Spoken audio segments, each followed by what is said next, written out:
Vulgaire. Oh là là, c'est vulgaire. Cette semaine, j'ai eu envie d'honorer des femmes inspirantes, des militantes, des femmes qui ont rendu le monde plus beau, et je me suis rappelé de cette photo qui a inondé ma timeline de cette femme avec un sourire immense et des fleurs dans les cheveux. Et là, vous vous dites, ah d'accord, ok, je l'ai, Frida Kahlo. Non, Marine, c'était pas sur Insta que t'as vu ça, c'était sur des t-shirts à Pimki. Alors oui, mais non, c'est pas Frida Kahlo, laissez-moi vous en dire un petit peu plus. Cette femme, c'est une femme trans, noire, avec un sourire immense et des fleurs dans les cheveux.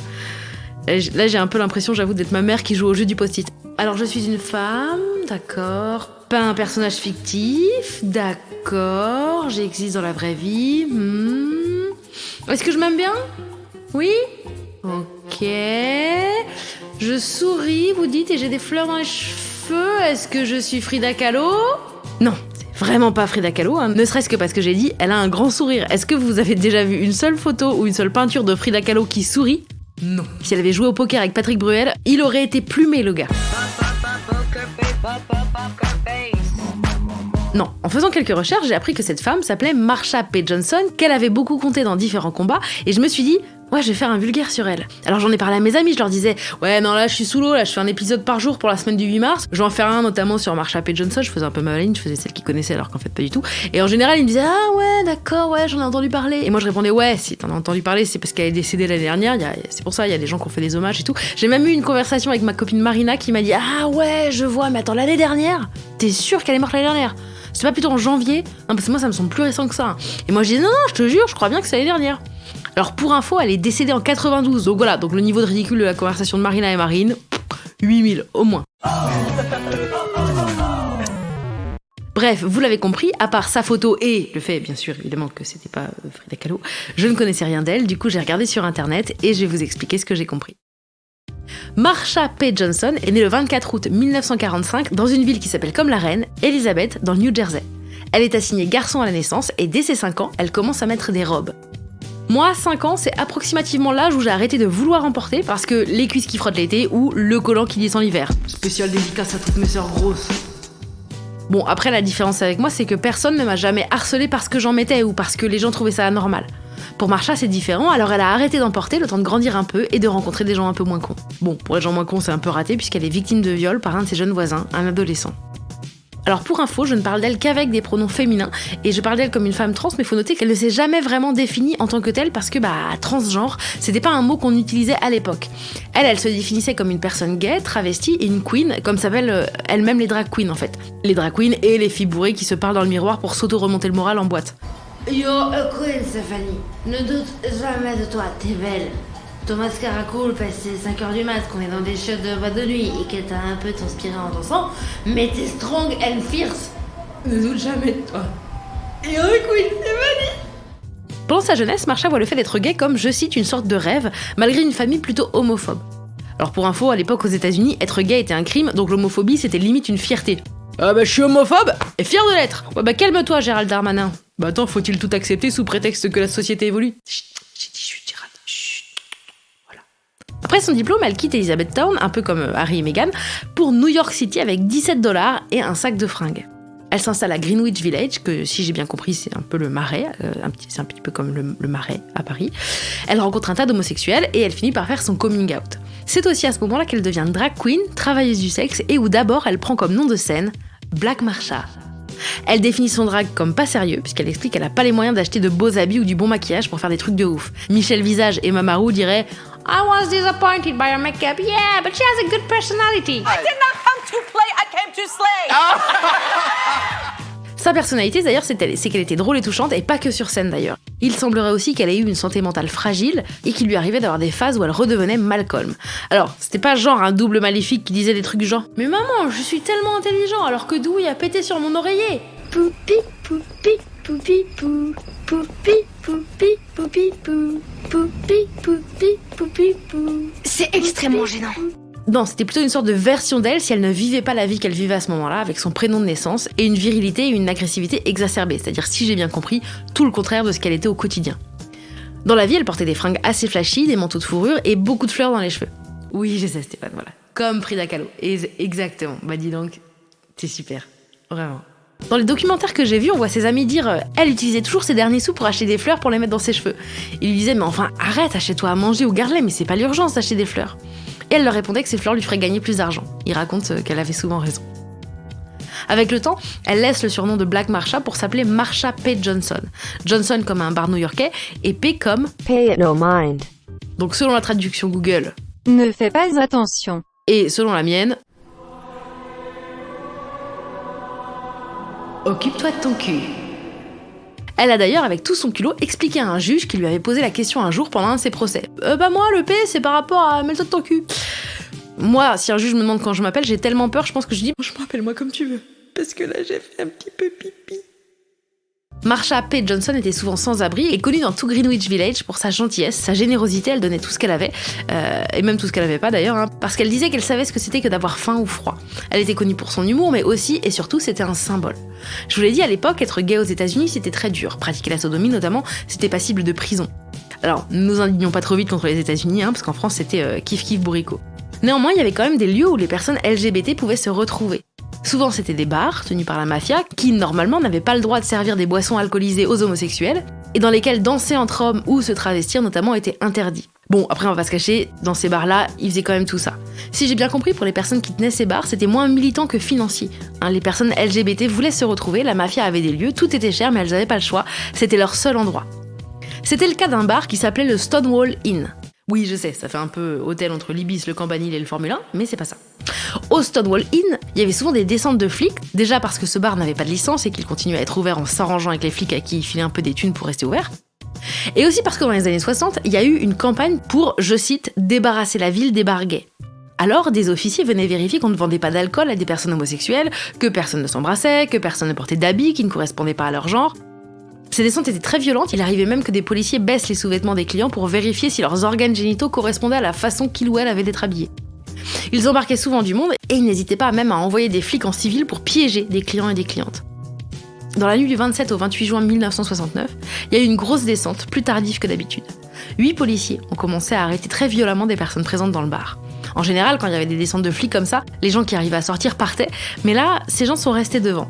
Les policiers ont commencé à arrêter des clients, des clientes, et lors de son arrestation, parce qu'elle était habillée en homme, la lesbienne Stormé de Larverie, très cool nom, se bat et elle est blessée. Elle crie alors à la foule « Mais pourquoi vous faites rien ?» Cette phrase est le point de départ de ce qu'on appelle aujourd'hui les émeutes de Stonewall. Bien qu'elle, Stormé de Larverie, elle estime que le terme d'émeute n'était pas correct. Elle a dit « It was a rebellion. It was an uprising. It was a civil right disobedience. It wasn't no damn riot. » Je traduis, c'était une rébellion, c'était un soulèvement, c'était une désobéissance aux droits civiques, ce n'était pas une putain d'émeute. Ce jour-là, et à la suite de cet appel de Stormé de Larverie, beaucoup de personnes présentes dans le bar ont commencé à se révolter et à répondre à ces attaques, dont notamment Sylvia Rivera, une femme trans qui racontait qu'elle dansait avec un homme lorsque les flics ont débarqué. Elle était très amie avec Marsha P. Johnson. Marsha, elle, est arrivée au Stonewall plus tard, mais elle a tout de suite pris part à ces émeutes. Et attention, c'était des vraies émeutes, pas de celles où on crie tout seul La République, c'est moi! Non, de celles où on crie « I got my civil rights, gay power, drag power, they invaded our rights, support gay power and legalize gay bars ». Bon, après, eux, ils le disaient avec un meilleur accent. En fonction de ce qu'on lit ou voit, il est expliqué que Marsha est celle qui a jeté en premier un verre contre les policiers, mais parfois il est précisé qu'il s'agissait de briques. En tout cas, une chose est sûre, c'est qu'avec Sylvia Rivera, elles ont été en première ligne de cette révolution. La seconde nuit, elle est même montée sur un lampadaire pour caillasser les forces de l'ordre. Pendant 2 jours, elle et de nombreuses personnes LGBT se sont rebellées contre l'ordre établi. Il y a eu des affrontements, du feu, du sang, et vu qu'on était en 69, probablement pas mal de moustaches et de jeans très moulants au niveau du cul.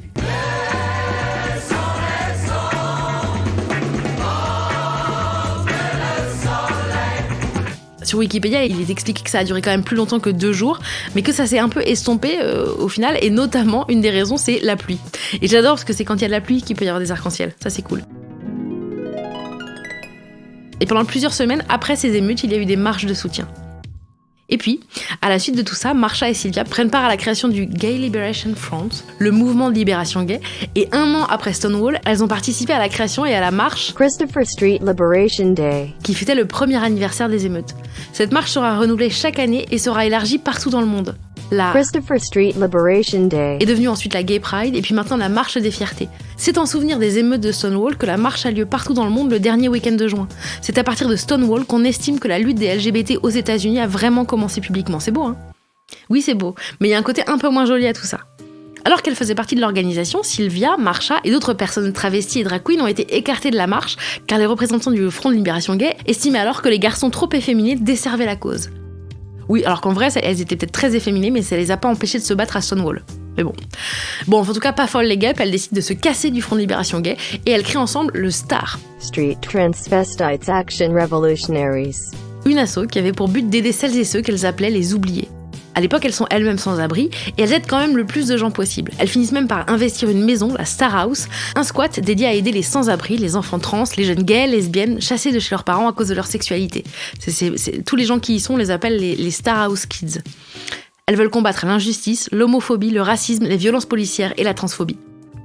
Et alors même qu'elles faisaient tant pour la communauté LGBT, elles, et les drag queens et les travestis, sont de plus en plus écartées des marches en souvenir de Stonewall. En 1973 d'ailleurs, pour pouvoir parler à la foule, Sylvia Rivera a dû forcer le passage et elle a même été huée. Elle est montée sur scène et elle a dit « Je me bats pour vous et vous me huez mais vous devriez avoir honte ». Heureusement, les mouvements gays ont fini par réaliser leur boulette et par accepter toutes les identités. Ça, c'est une bonne chose. Marsha et Sylvia ont continué leur lutte en étant des icônes. Marsha va continuer à être activiste, elle fera partie d'Act Up, elle sera de celles dont le visage est connu et reconnu, notamment parce qu'elle a été photographiée et peinte par Andy Warhol, le gars dont on peut acheter les toiles à la Maison du Monde, n'oublions pas. Mais surtout parce qu'elle s'est battue toute sa vie pour elle et pour les autres. Tout le monde la connaissait, elle était surnommée la mère de Christopher Street. Elle disait bonjour à tout le monde et tout le monde lui disait bonjour. Avec Sylvia Rivera, on disait d'elles qu'elles étaient des légendes vivantes parce qu'elles avaient tant fait pour faire avancer les droits de tous et toutes. Pour vous dire à quel point c'est des légendes, c'est qu'il y a un jardin à Metz qui porte leur nom à toutes les deux. Pour qu'à Metz, il y ait un jardin qui porte ton nom, c'est que t'as vraiment fait beaucoup de choses. La disparition de Marsha P. Johnson en 1992 a créé une immense émotion. Son corps a été retrouvé dans l'Hudson River et les policiers ont conclu un suicide. Pour beaucoup de ses amis, c'était impossible qu'elle ait mis fin à ses jours et ils penchaient plutôt pour la thèse d'un assassinat, d'une chute en prenant la fuite ou d'une hallucination. Ils estiment aussi que parce que c'était une femme trans, noire, travailleuse du sexe et sans abri, la police n'a pas jugé qu'il fallait faire une enquête. Sa mort a été requalifiée en 2002. Officiellement, ce n'est plus un suicide, mais une mort pour raison inconnue.